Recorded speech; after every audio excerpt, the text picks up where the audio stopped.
Hello, and a very warm welcome to the Lively Later Life channel. It's great to have you with us. I'm so glad you've joined our growing family here. We're really building a community, all about embracing every single moment of this incredible journey called aging. Absolutely. Our aim here always is to bring you quick, essential guides, things you can actually use. Practical insights, definitely. Designed to help you live your later life with confidence and, well, with joy. And undeniable vibrancy. We truly believe your best years are right now, honestly. We're here to help you savor them. That's exactly right. Our core mission here at Lively Later Life is taking subjects that might seem a bit complex, maybe even overwhelming, Yeah, sometimes they do. and distilling them down into genuinely useful, easy to understand information. We want to empower you, our listener, with knowledge that's actionable. Right, things you can actually do. Exactly, allowing you to not just navigate, but really thrive in your later years. It's about giving you the tools, I guess, to shape your life exactly how you want it, with all the vibrancy you deserve. And today we're embarking on a really crucial exploration, a deep dive into something incredibly fundamental. How we connect with the world, how we stay safe, how we keep our minds sharp. We're talking about your hearing. Such an important topic. We've titled this Sound Sense, Protecting Your Hearing and Staying Connected.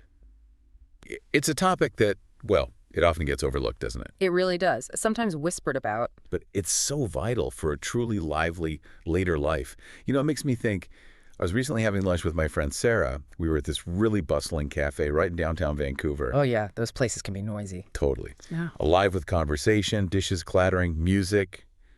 You know the vibe of a vibrant city spot. And as we were chatting, I couldn't help but notice Sarah kept leaning in just a little bit. Okay. And I found myself repeating things more than once. Oh. So I gently asked, are you having a bit of trouble hearing? And she gave this little sigh, and I saw this flicker, a mix of frustration and, well, embarrassment, I think. Yeah, that's tough. And she said, I've noticed it for a while now, but I just thought, I'm just getting old, aren't I? A very common thought. She said, honestly, the thought of actually doing something about it or even getting my hearing checked, it just feels a bit daunting. I hear that a lot. And that hesitation, that feeling she described, it's a story I hear all the time. So many people, as they gracefully navigate later life, they start experiencing some hearing loss. It's very common. But they're reluctant to admit it. Or maybe they just don't know where to turn. But here's the critical point, and it's one we'll keep coming back to today. Okay. Ignoring those subtle shifts, just blaming it on getting old, can actually lead to far more isolation, more disconnection than facing it head on. And that's precisely why this deep dive is so important for every single listener. What Sarah experienced, it isn't unusual at all. No. It's a widespread reality for millions of seniors, here in Canada and everywhere, really. And the implications of untreated hearing loss, they stretch far, far beyond just struggling to catch words in a busy cafe. Right, it's much bigger than that. It deeply impacts your social engagement. It plays a surprising role in your cognitive health. And it even has critical connections to your personal safety. Wow. So our mission today is to pull back the curtain on these connections, the ones that are often hidden, to shine a light on why hearing health isn't just about your ears. It's about your entire well-being. And crucially, to provide truly practical, actionable ways for you to maintain this vital sense, to make sure your later life is as rich and connected as possible. So our core objective for this deep dive, for you, our listener, is really twofold. Okay. First, we want to peel back the layers, explore why hearing health holds such profound, overarching importance for your total well-being, especially as you navigate the changes that come with aging. Right, the bigger picture. I'm going to dig into how it impacts parts of your life you might not even realize. And second, And this is key. we want to arm you with simple, consistent, and really effective ways to weave hearing protection and proactive care into your daily wellness routine seamlessly, making it part of life. We firmly believe that caring for your hearing doesn't have to be complicated to be incredibly effective. And that second point is so important. We're going to unpack the truly multifaceted impact hearing has on daily life. We need to move beyond just, the basic mechanics of hearing sound. Right, it's more than just the physics of it. Exactly. We'll connect hearing health to your emotional state, your sense of independence, your energy levels, and most critically, your continued vibrant connection to the whole world around you. This is often where those aha moments happen for our listeners, when they realize the broader implications and the transformative power of tackling hearing health proactively. As we talk through all this today, I really want to invite you, our listener, to reflect on your own experiences. Yeah, that's a great idea. Maybe you've already found a clever trick you use to hear better in a noisy room. Yeah. Something you just figured out. Little coping strategies we all develop. Or maybe there's a particular sound that just brings you immense joy. The laughter of grandchildren, maybe. The wind in the trees. A favorite piece of music. Those special sounds. A sound you cherish and really want to hold on to. Think about those things, those personal connections to sound, as we dive deeper into this vital topic. So we've touched on this idea that hearing loss is, well, it's far more than just struggling to catch words. But what does this really mean for our overall well-being, especially as we age? What's the deep, holistic link here that maybe many of us haven't fully grasped yet? That's a truly fundamental question, isn't it? And it's precisely where we start to uncover some profound aha moments for many people. Okay. What's absolutely fascinating here is just how profoundly, how intricately hearing is intertwined with almost every single facet of a senior's life. It really isn't just about the mechanics of sound perception, you know? Not just about hearing a bird sing or the doorbell ring. Exactly. It's about how that perception, or critically, the lack of it, either empowers or hinders your social interactions, how it dramatically impacts your cognitive function, and how it plays a quiet, yet absolutely crucial role in your personal safety and your cherished independence. Wow, it really touches everything. It does. When your hearing begins to decline, even subtly, it doesn't just affect your ears. It sends ripples through your entire life, influencing your relationships, your mental sharpness, even your confidence in surprising, often invisible ways. Let's really dive into that social connection piece first, because I think for many, that's one of the most immediate impacts, and frankly, one of the most heartbreaking sometimes.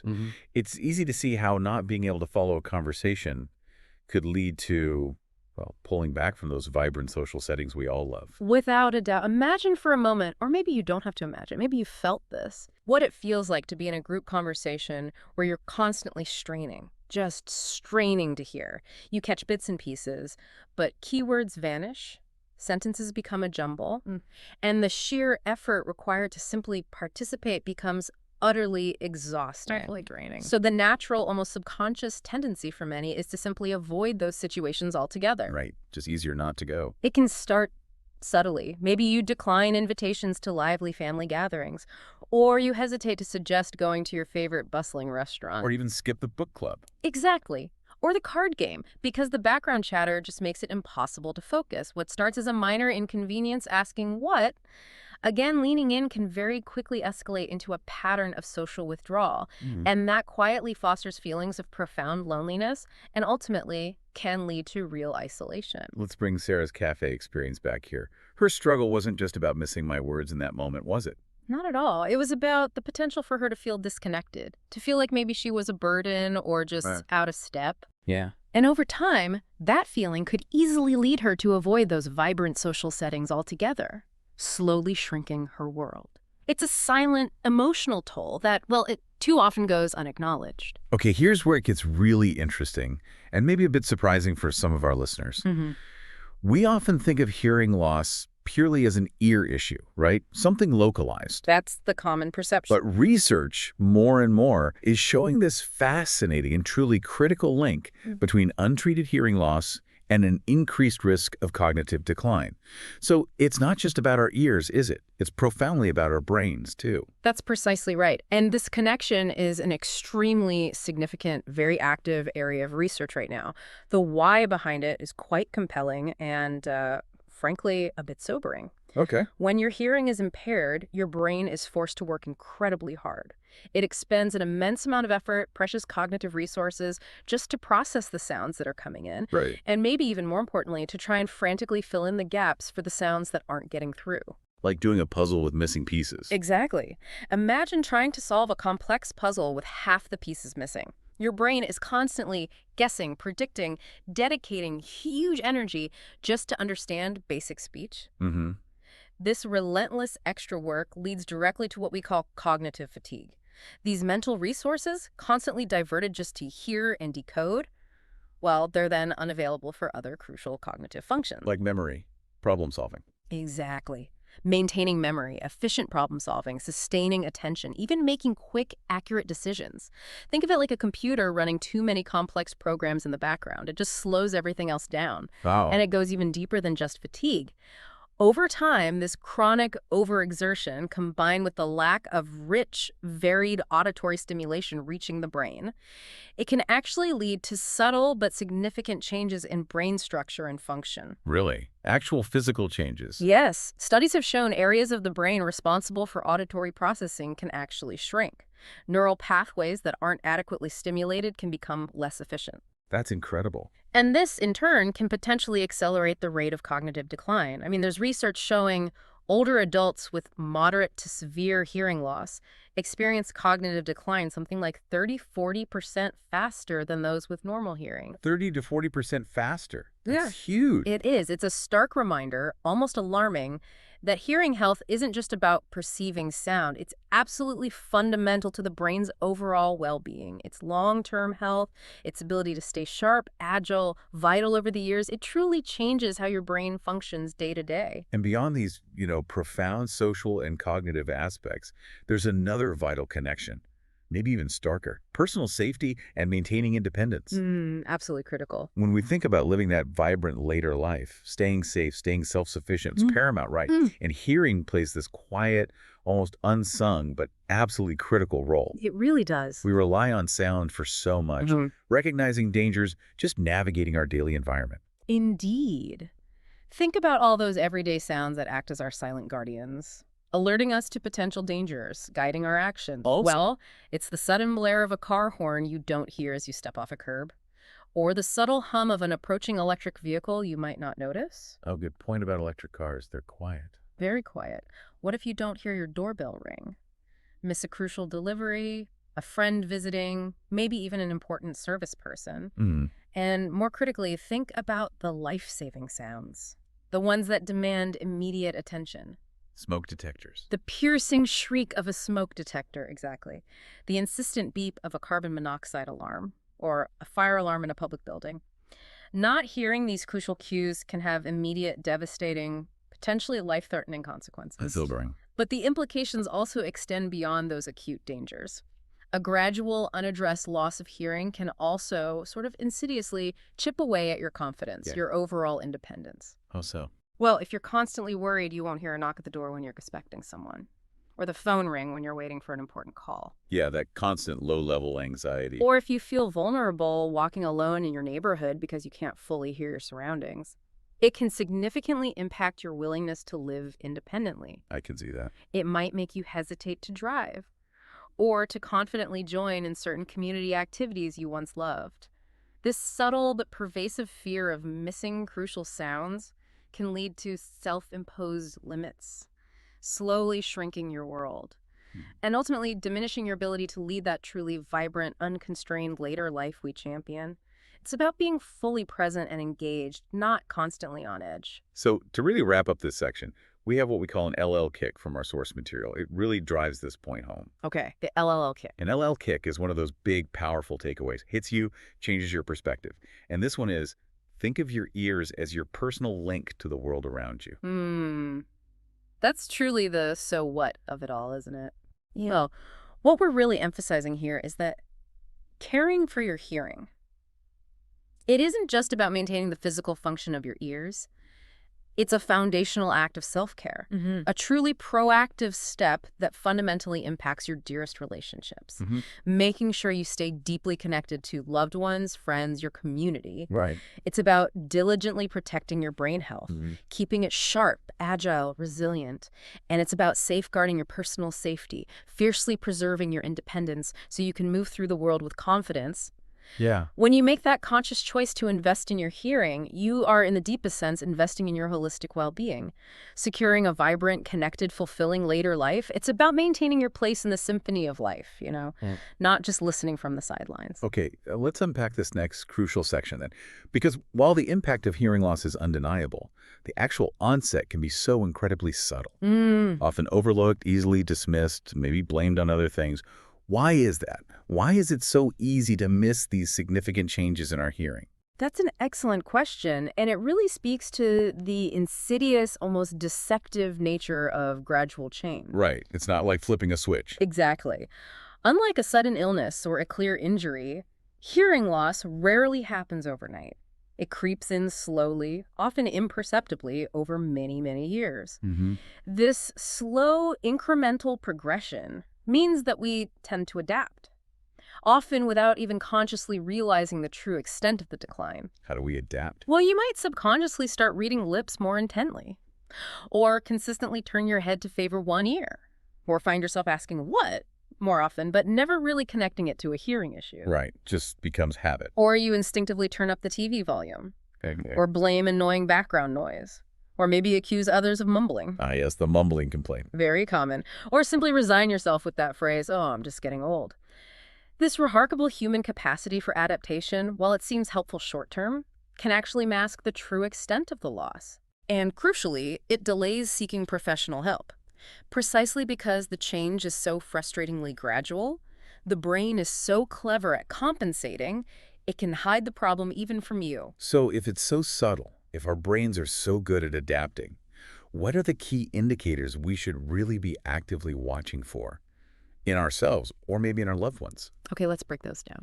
Let's go through them systematically. First up, and probably the most common, the most immediate red flag, consistently asking for repetition. This is, without a doubt, the most common sign, often the very first noticeable one. If you find yourself or someone you talk to regularly frequently needing words, phrases, even whole sentences repeated. Not just occasionally, but often. Exactly, not an occasional, pardon me, that's normal. We're talking about a consistent, maybe frustrating pattern where conversations require constant extra effort just to follow. Yeah. It often leaves both the speaker feeling unheard and the listener feeling increasingly exhausted, maybe a bit embarrassed. That constant back and forth disrupts the natural flow of communication. It signals the brain isn't catching everything the first time. And building on that, something many can relate to, especially in social settings, misunderstanding conversations, particularly in noisy environments. Yes. That brings Sarah back to mind, right? In that cafe. That's exactly. Noisy environments, bustling restaurants, loud family gatherings, even just a room with multiple conversations happening, they are almost universally the biggest challenge for people with even mild hearing loss. Why is that? Well, when there's competing background chatter, music, dishes clattering, other distracting sounds, the brain has an incredibly hard time differentiating between the specific speech sounds you want to hear and all that extra noise. It all just mushes together. It becomes a jumbled, undifferentiated mess of sound, leading to frequent misunderstandings, misinterpretations, or just completely losing the thread of the conversation. This is where Sarah's experience really hits home. Her brain was using immense energy just trying to filter, prioritize, decode your voice amidst all that noise, which, as we said, leads to significant cognitive fatigue. Right. It drains you. Makes you less likely to want to do it again. Precisely. Okay, another clear sign, often one that family members notice first, needing the TV or radio volume turned up, way up, to a level others find uncomfortably loud. It is, and it's a classic, almost archetypal example of that unconscious adaptation we mentioned. If a person finds themselves constantly reaching for the remote to crank up the volume on their favorite show or the news. Or if family members are always complaining, turn that down. Exactly. If the sound is blasting through the house, it's a very direct, undeniable signal. What sounds normal, maybe even a bit quiet to the person with hearing loss, is actually significantly amplified, far beyond comfortable for others with typical hearing. It points directly to a diminished ability to perceive sound at normal listening levels. It's often the first thing close family or friends notice, and it might prompt that sometimes difficult conversation. What about trouble hearing high-pitched sounds? I've heard that can be a very early, subtle sign of age-related hearing loss. Is that right? And why? It's absolutely true, and it is very often among the earliest, most insidious indicators. High-pitched sounds like birds chirping, leaves rustling, even some telephone rings.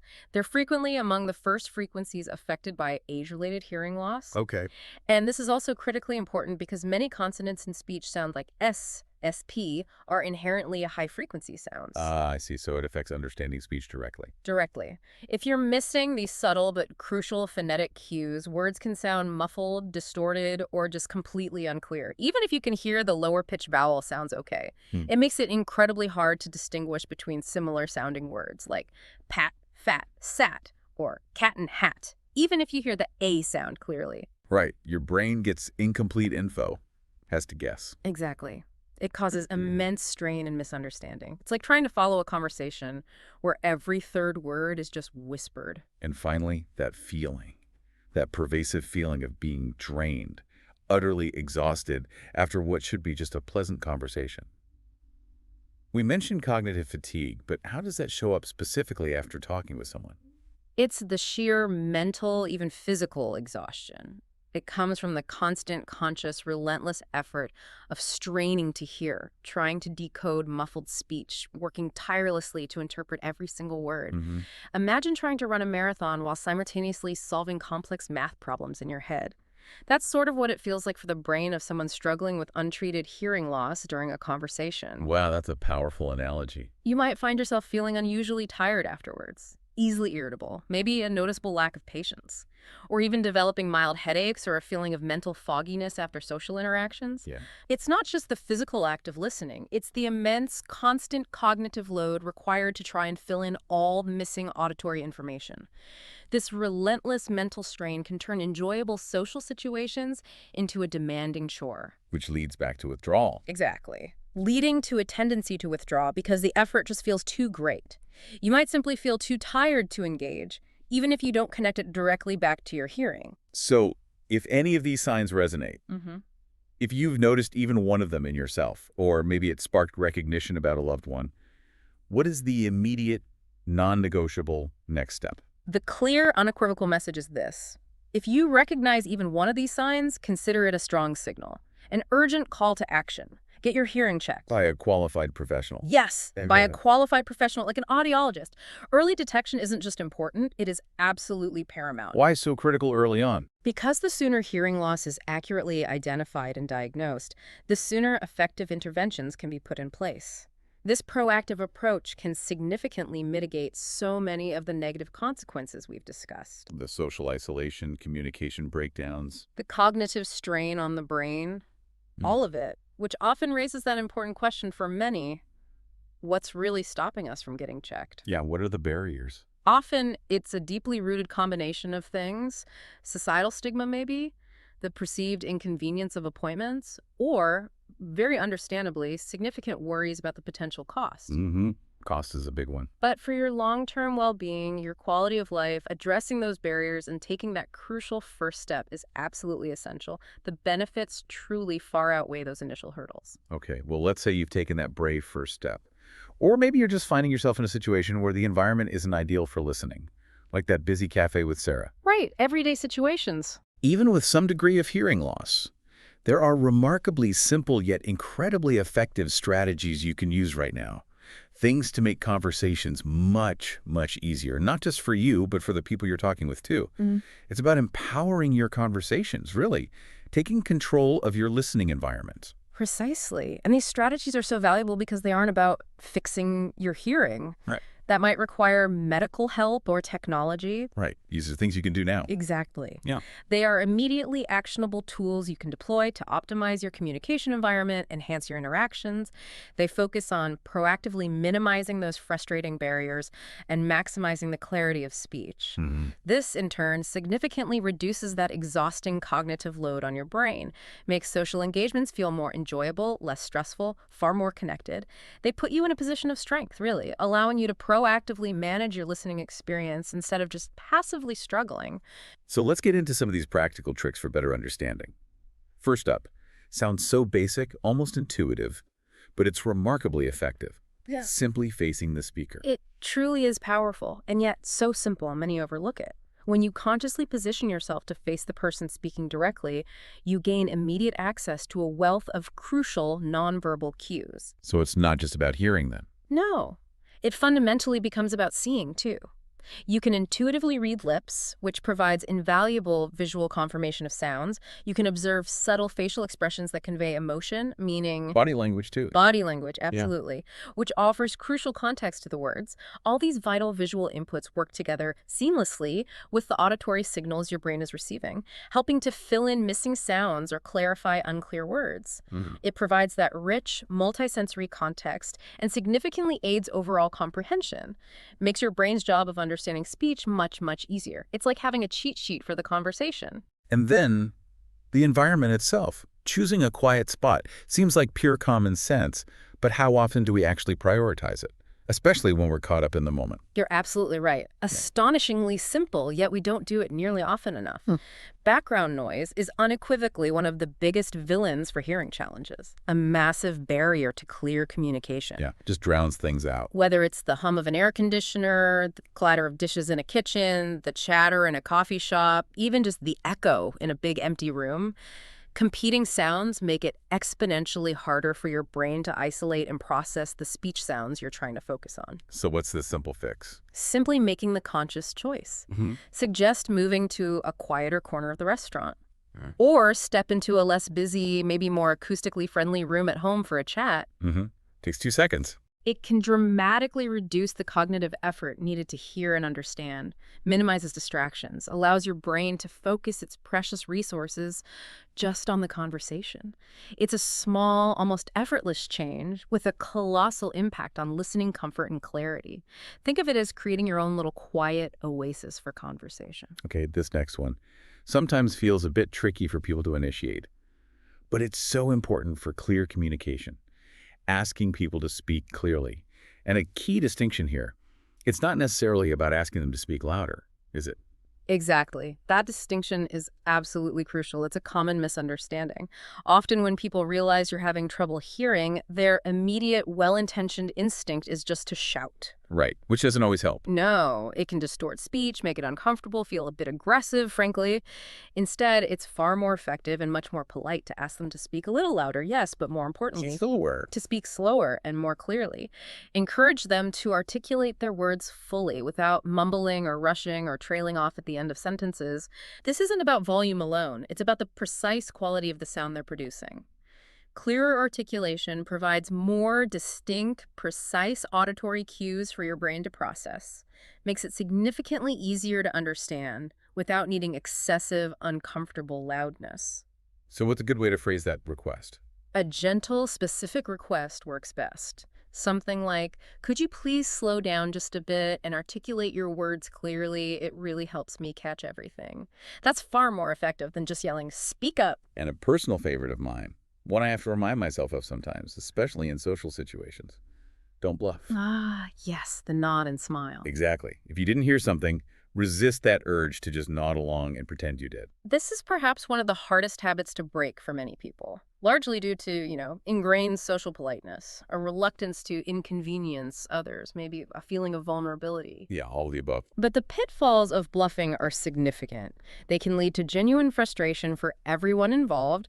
When you nod along like you understood, but you really didn't, it almost inevitably leads to misunderstandings, awkward responses, maybe even causing offense later on unintentionally. Oh, I can imagine agreeing to something important you didn't actually hear. Exactly, only to realize the mistake later. It can be incredibly frustrating for both people when you eventually reveal you missed a crucial piece of information.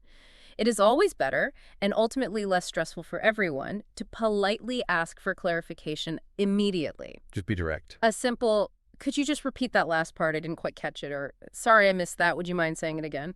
It's far more effective, more respectful, and saves everyone a lot of trouble and potential embarrassment in the long run. It fosters genuine communication, not just the appearance of it. Our source has an LLL smart tip here that I think is brilliant because it tackles that social anxiety aspect head on. Okay, an LL smart tip. Always good. An LL smart tip is a truly actionable piece of advice, right? Can make a real difference daily. And this one is, tell people you have a hard time hearing, especially in noisy spaces. Just be open about it. This is a truly empowering, transformative piece of advice. What's utterly fascinating here is how a simple act of honesty, of transparency, can completely reshape a potentially challenging interaction into a truly supportive one. How does that work? When you openly communicate that you have difficulty hearing, particularly in certain environments like a noisy restaurant or a crowded room, you're not making an excuse. You are providing essential information. Right, you're giving them context. Exactly. Information that empowers others to be more patient, more accommodating, more consciously aware of how they can genuinely help you. This transparency immediately, almost miraculously, reduces your own internal stress and anxiety in those situations. Takes the pressure off. Completely. You're no longer constantly worrying about missing something important or feeling the pressure to bluff or feeling that quiet sense of embarrassment. Instead, you're proactively setting the stage for a more effective, understanding, genuinely supportive conversation. Fostering authentic connection, not just strained politeness. It's a proactive step that truly lightens the load for everyone involved and encourages empathy. Okay, now let's address something that might still be holding some listeners back from seeking professional help. And that's the perception of modern hearing aids. The stigma. Yeah, I think for many, the image that pops into their head is still those bulky, maybe whistling, sometimes obvious devices from decades ago. Right. Old stereotypes. But our source makes it very clear, and I love this line, today's hearing aids are not what they used to be. They are smaller, smarter, and significantly more effective. That is such a crucial point. It cannot be overstated enough. The advancements in hearing aid technology just in the past decade alone have been nothing short of revolutionary. Really, light years difference. Yeah, truly light years beyond those conspicuous, often uncomfortable, and frankly, somewhat stigmatized devices of the past. Modern hearing aids are high-tech marvels, packed with incredibly sophisticated digital processing, AI, connectivity features. Things that were unimaginable not long ago. Wow. The old stigma is rapidly diminishing as more people realize these aren't just simple amplifiers anymore. They are miniature, highly advanced computers, meticulously designed to optimize sound for your unique hearing profile, and they integrate seamlessly into daily life. They really represent a whole new era of auditory support. So let's talk specifics about these modern hearing aids. What exactly makes them so advanced, so different now?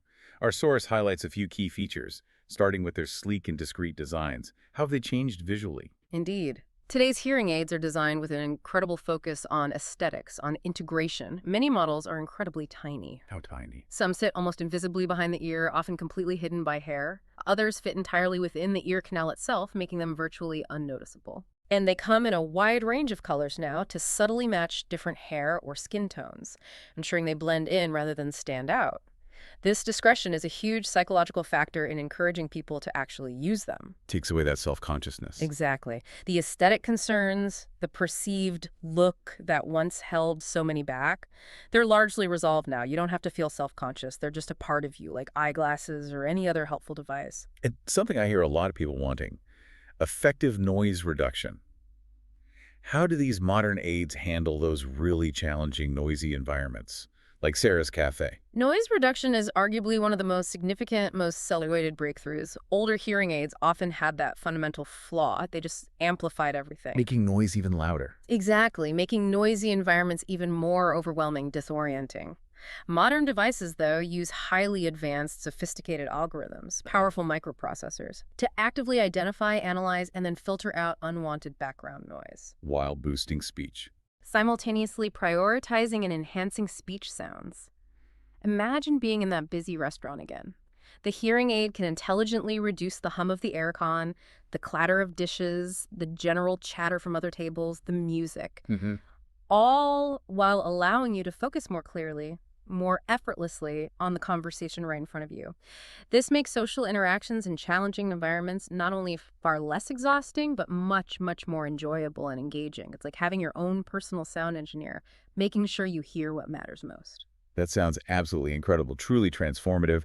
And along with that intelligent noise reduction, directional microphones must be an absolute game changer for clarity, too.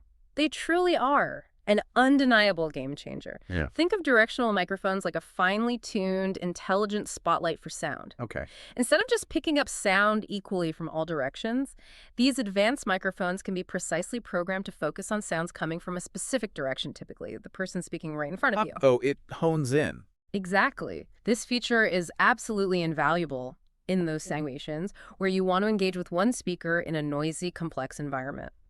The hearing aid essentially boosts the sound from the person you're facing while simultaneously quieting the sounds coming from the sides and behind you. Mm-hmm. This significantly, almost miraculously, improves speech understanding. Even in the most challenging listening situations, a lively family dinner, a lecture, a crowded party, or just a chat in a bustling room, it allows you to actively participate, not just passively observe. And then the incredible convenience of Bluetooth connectivity. That opens up a whole new world, doesn't it? Far beyond just hearing conversations better. It absolutely does. It truly integrates hearing aids into the fabric of modern life in a way that was once unimaginable. Many contemporary hearing aids connect directly wirelessly to your smartphone, your tablet, your smart TV, any Bluetooth device, really. So you can stream calls, music. Stream phone calls directly into your hearing aids, transforming them into high-quality, personalized wireless earbuds, delivering crystal clear sound right to your ears. You can listen to your favorite music, audiobooks, stream podcasts, maybe even this one. Yeah, maybe. Or watch videos with sound clarity that's perfectly customized to your specific hearing needs. This connectivity doesn't just enhance communication, it profoundly enriches entertainment, access to information, makes everyday tasks much more convenient, enjoyable, accessible. Imagine hearing your grandchild clearly on a video call. Without any distortion, or fully enjoying the nuances of your favorite symphony with renewed clarity, all delivered right to your ear. It just makes the world more accessible and more enjoyable in countless ways. Now, beyond these traditional advanced hearing aids, our source also mentions other assistive technologies, like personal sound amplification products, PSPs, PSP. and assisted listening devices, or ALDs. Can you clarify the key distinction between PSPs and medical hearing aids? And maybe give us some scenarios where each might be appropriate. Yes, it's extremely important for listeners to understand these distinctions. They serve different purposes, address varying needs. PSAPs are, like the name says, personal sound amplification products. Okay. Crucially, they are not medical devices. They are not intended to diagnose, treat, or mitigate hearing loss. They are designed for individuals with very mild hearing difficulties in specific non-medical situations. Like an over-the-counter option. Kind of like that, yes. For occasional targeted use. For example, a PSAP might be okay if you primarily struggle to hear the TV from across a big room, or need a little boost for one-on-one chats in a very quiet setting, but otherwise have little difficulty. So, not for diagnosed hearing loss. No, they're typically less expensive, but they do not offer the customized programming, the sophisticated noise reduction, or the advanced features of a professionally fitted hearing aid, which is a medical device prescribed after a comprehensive audiological evaluation by a professional. So, while a PSAP might be an entry point for someone with very mild, highly situational challenges, it is absolutely not a substitute for a true medical hearing aid for ongoing, clinically diagnosed hearing loss. It's a tool for a specific problem, not a blanket solution. That's a really helpful distinction. Yeah. And what about assistive listening devices, ALDs? How do they fit into this picture? ALDs are another category. Devices specifically designed to improve hearing in particular, often highly challenging listening situations. They can frequently work alongside hearing aids or sometimes independently. Examples? Amplified telephones are a common one. They significantly boost the volume of phone conversations. Or personal FM system. FM system. Yeah, widely used in schools, public venues, group discussions where distance or background noise is a big issue. The speaker wears a small microphone, and their voice is transmitted directly, clearly, to a receiver worn by the listener. Cuts right through the noise. Effectively cuts through significant background noise and overcomes distance. There are also specialized alerting devices, vibrating alarm clocks for those who can't hear traditional alarms, flashing lights for doorbells or phones, things that cater to specific safety and communication needs. ALDs essentially complement hearing aids by targeting very specific listening challenges that even advanced aids might struggle with on their own.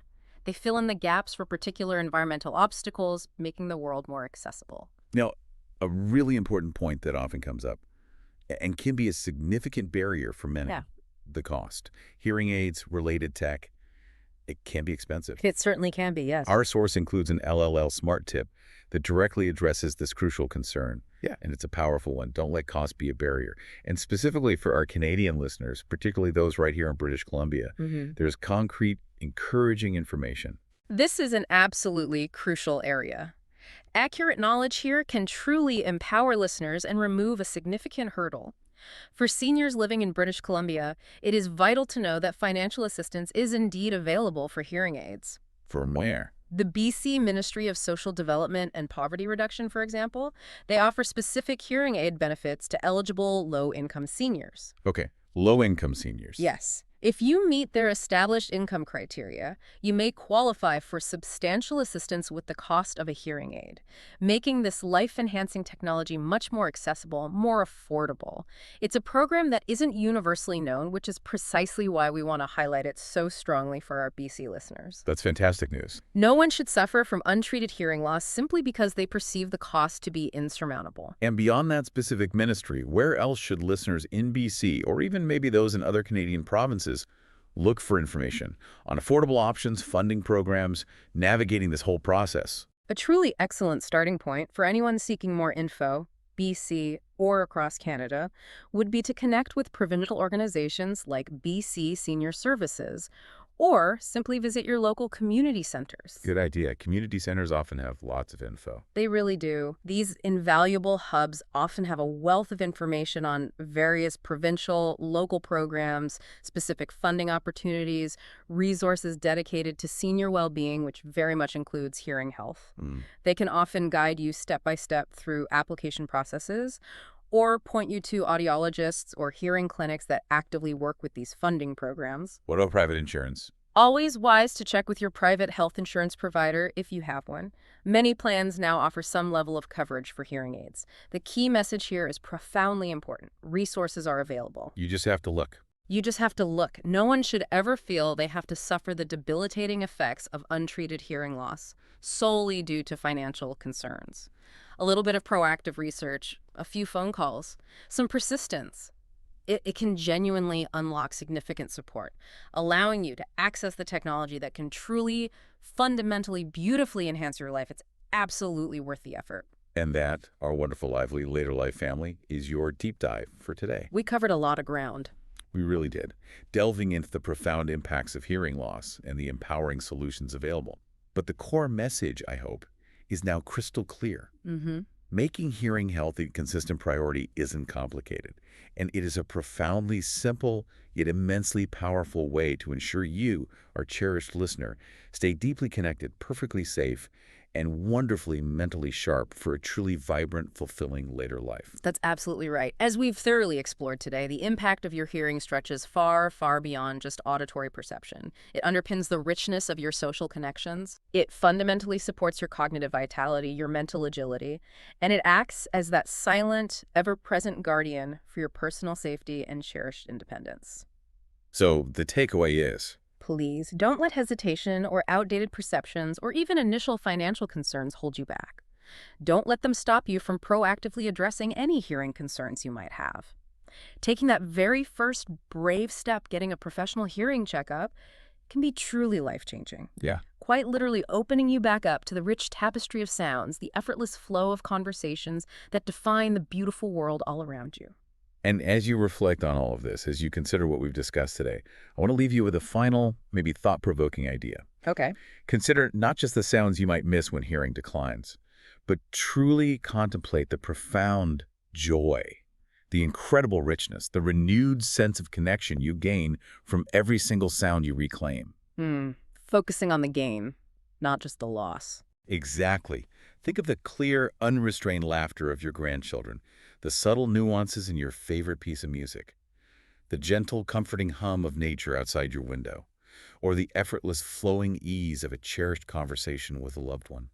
It's a truly powerful, almost miraculous shift, a reclamation of your senses, your connection to life. If this deep dive helped you feel more confident, more informed, more empowered about your hearing health, please take a moment right now and give us a thumbs up. Yeah. Let us know. Your support genuinely helps us reach more members of our Lively Later Life family. And remember, subscribe to the Lively Later Life channel, hit that notification bell so you won't miss our next valuable tips, insights, and deep dives. We appreciate you being part of the community. We truly value your input and your insights. Until next time, listen up, stay connected, and keep embracing your Lively Later Life to the absolute fullest.